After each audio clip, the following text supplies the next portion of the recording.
Here's my audience. 1, 2, 3, 4, 5, 6, 7.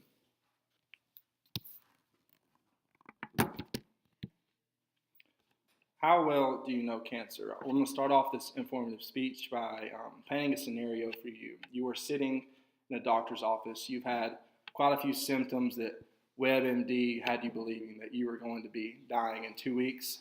And so you go to the doctor's office, and the oncologist walks in and informs you you have stage 2 cancer. So what are you thinking right now? How does that make you feel? The thought of cancer, myself getting cancer, scares me. I mean, for about 4 years now, the word cancer has just made me cringe every time I hear it. If I'm in a church service and I hear a prayer request for somebody who has cancer, especially kids, it hits me in the core, and I have a heart and a passion for cancer. Cancer, I'm going to start off by giving you the background and beginning of cancer. Cancer was first discovered in a way around 3000 BC among mummies, and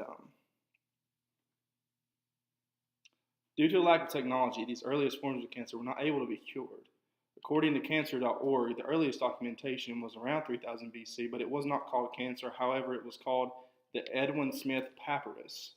This case documents 8 different tumors or growths that were removed with a tool called the fire drill. So basically, this form that they used to get rid of this cancer, it was not successful, but the idea of it is still being used, because now when you're getting treatment, if it's certain areas in the body, they will go in and remove the entire area that it's infected just to make sure that that cancer cannot spread. Cancer, in a short summary, is an abnormal, uncontrollable cell growth. Normal cell division is cell is made, it's born, and it has its life, it dies, and it's gone, and then it just all this restarts and regenerates the entire time. But cancer, the problem with cancer cells is the cells grow and they multiply, they die and then multiply, thus creating large infectious areas, which are tumors and growths, and then ultimately can kill you. So now that we have the backstory on cancer, let's discuss the current elements of cancer. Cancer has not changed and will not change. The most complicated part of cancer is that there are multiple types, and not one type is exactly like the other. Cancer is a highly debatable topic, and that quite a few people believe the government has the cure for cancer. And I honestly don't think that the government does have the cure for cancer. I believe that if that were available to us, it would be known. But the reason I believe that is not bias. I mean, I've approached both angles of it. I've thought about how it can be viewed as a money-making industry, and how it can be viewed as just a detrimental part of society that we can't get over. But where I draw the line is I did my own research on it. I talked to doctoral researchers studying biogenetics. I talked to radiation oncologists, and I talked to primary care physicians. And I asked them what they thought about it. The only person who kind of leaned towards there not being a cure, and or that there was a cure and the government was hiding it, was the biogenetic researcher who studies cell division daily and still is literally today, right now. And she thinks that there is a cure, but that the government's hiding it. I have to disagree.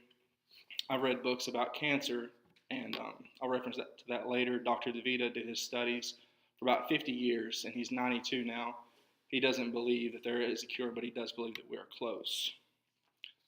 The mortality rates of cancer have continually decreased since the 1990s, and there was a study done from 2004 to 2013, and cancer has decreased, and I honestly think that it will continue to decrease. But from 2004 until 2013, 1.4% of women, 1.4% of children, and 1.8% of men have come to a decrease in the mortality rates of cancer. So we are making progress. But obviously, complete eradication is the final goal. Cancer comes with very many treatment options, some of which can also be viewed as controversial. Just to list a few really quick, I have to say chemotherapy, radiation therapy, and alternative health options. Alternative health options is the debatable aspect of treatment options. It's the most debatable because it's so risky. But for myself personally, if I found out tomorrow that I had stage 1, whatever kind of cancer, the first thing I'm doing is seeing a physician and asking him if my diet change can get rid of this cancer, or if it will help at least, along with a different kind of treatment. This is risky because some people don't view radiation therapy or chemotherapy as an option whatsoever. The only thing they can think of is how if they cut their sugars, the cancer will go away. That's not always the case. However, these alternative treatment options have been known to be successful.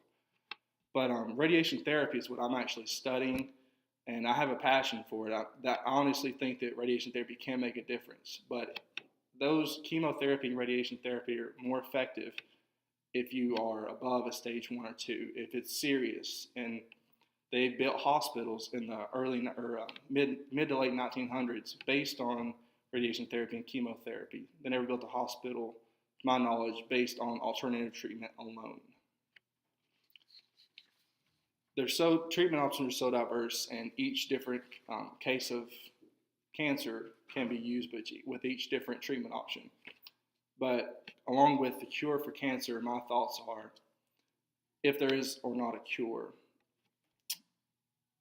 the best example I can give you is that all vehicles require oil to run at this moment, and each vehicle, some can take the same oils, but each vehicle requires a different kind of oil to run. Each case of cancer is different.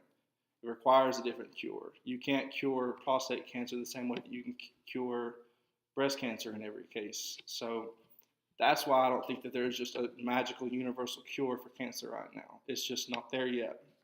Based on the research I did in a book called The Death of Cancer by Dr. DeVita, he talks about his 50 years in healthcare. He started out to study to be a cardiologist, but in med school got put on cancer shifts.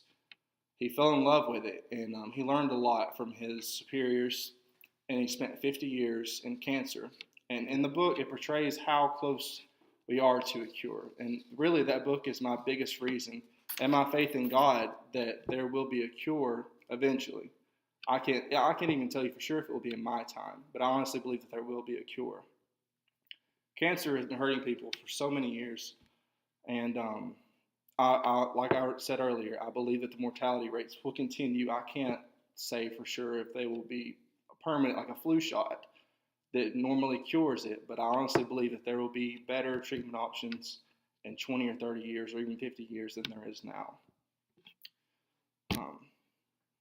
I have been told that if cancer is cured, I will lose my job, and pretty much that's the case. That's what I want.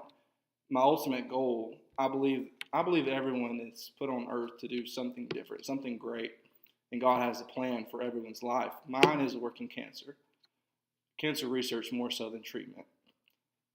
And if I lose my job to cancer, that's great. I'll find something else to do. But ultimately, I just wanted to inform you how much I hate cancer and tell you how it began, what it is, and tell you that I hope you leave more informed about how it all started and how it all works. So thank you for my audience. 1, 2, 3, 4, 5, 6, 7.